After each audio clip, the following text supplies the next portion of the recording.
And, you know, it's one of those where it was a weird game as well. The game itself was strange because Chelsea dominated the game, and Conte was, I'll say in a little bit, I've got his quotes, he was quite honest in saying, you know, Chelsea were the better team, but yet Chelsea barely tested Hugo Lloris. It was a weird game, and yet it had that incredible finale. Look, Conte is just going to be passion personified. He's never going to change. That's what he is. Like I say, he's 53 years old now. He's not going to change. But I think the positive you have to take from it is the fact that certainly in the way that game played out and finished, he's passed that on to the players. He has. Those players fought every last moment. And they got their point, which maybe didn't deserve, but certainly it shows a massive improvement from where they were, you know, from the dreadful 4 games of last season against Chelsea.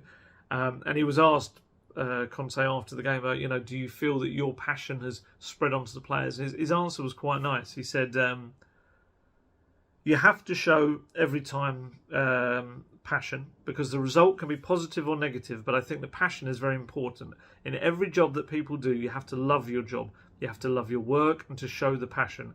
If the people understand this, and the fans see this, it's good. It's good, and you can take a big achievement if you have big passion in your job. And actually, talking about that, I just remembered when Kane scored the winning goal.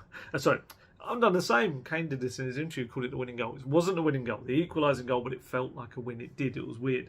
But when Kane scored that goal, Conte leapt behind him, almost going down the tunnel. I don't know whether he ran down there just to stop himself getting into any trouble. I don't know, which is ironic, which is what came next.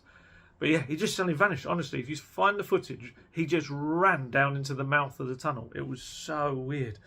But yeah, it's just mad. And obviously it was the weekend that we saw the crazy stuff happening with Man U as well. By the way, I just really wouldn't be shocked if Poch ends up there. That's just a complete mess. But there you go.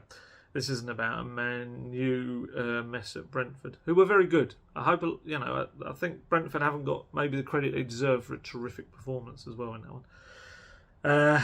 But yeah, it's just going to be madness. And Spurs-Chelsea, I think it's February 25th at the Tottenham Hotspur Stadium. It's going to be tasty. That is going to, if there isn't a cup game before, that is going to be one very interesting game with all eyes on the two managers as well. But let's talk about the match itself, because, yeah, I spent 23 minutes talking about the madness afterwards, and it was madness, honestly. Like I say, I can kind of try and give you those little kind of insights into what like the press conference room was like. And apparently, from my understanding, it kicked off in a tunnel slightly as well afterwards between both sides.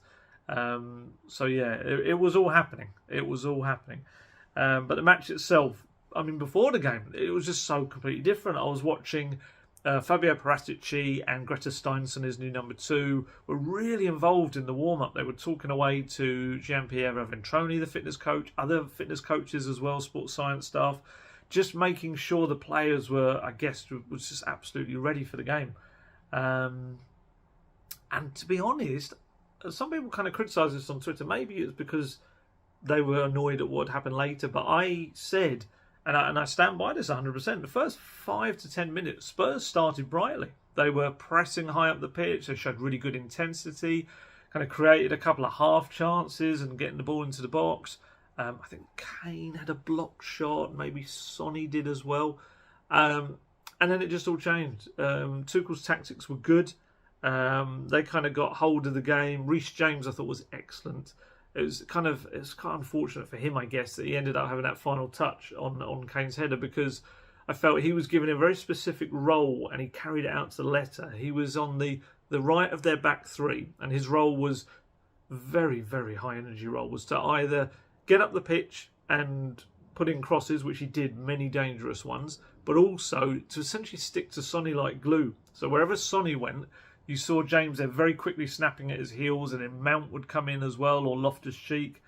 And Sonny was really reduced to having a very ineffective game, and that was mostly because of the attention he was getting.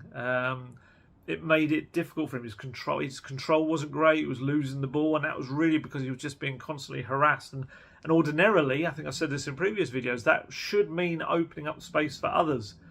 But it just didn't work like that. Kulusevski didn't have a good game either.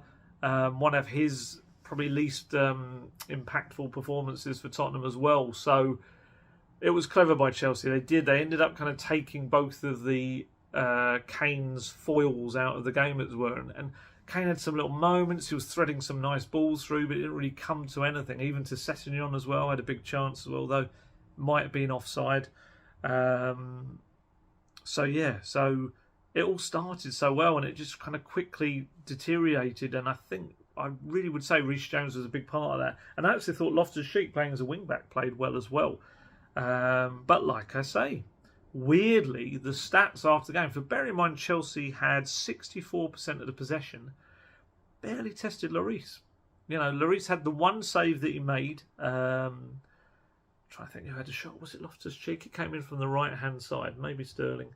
But he got his foot to it, knocked it wide. Then, obviously, from the ensuing corner, which was weird. It was like zonal marking. And it just left Sonny and Emerson kind of at the back. It's difficult to even blame those two players because it was almost like a zone where there was no one in. So I don't know what the logic was behind that defending. But 쿨리발리 was just left at the back post. Very good finish, don't get me wrong. It was a lovely volley. But how in the world he was completely free to do that, I have no idea. But obviously, pretty much nothing Lloris could do about that. Reece James's goal, it was a difficult one. He kind of anticipated the way he opened his body up, James. It looked like he was going to shoot across him and he didn't. So Lloris kind of dived under. But other than that, that was it. And the reason was, I had the stats I'd written down here.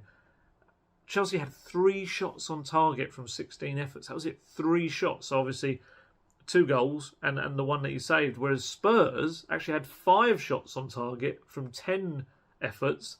And, you know, I think I saw a stat somewhere where Spurs actually had the bigger chances in the game because you think of Kane running through. I have no idea. Harry Kane would bury that every day of the week, but for some reason scuffed it across goal.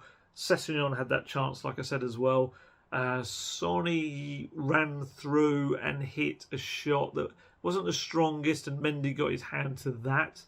There were a couple of block shots in the box as well, and obviously Højbjerg's finish was very nice, and then Kane's goal at the end. I'm still not entirely sure whether that was Kane's goal or not. I feel like it was maybe going to hit post or go wide, but it doesn't matter. I'm sure Reece James doesn't want the goal either, or the own goal. But it was just... It just wasn't a great performance from Spurs. It was subpar. But I think the key thing was the ability to use the subs, which we'll talk about, which was a big difference to last season's matches, and actually kind of be stronger as the game wore on.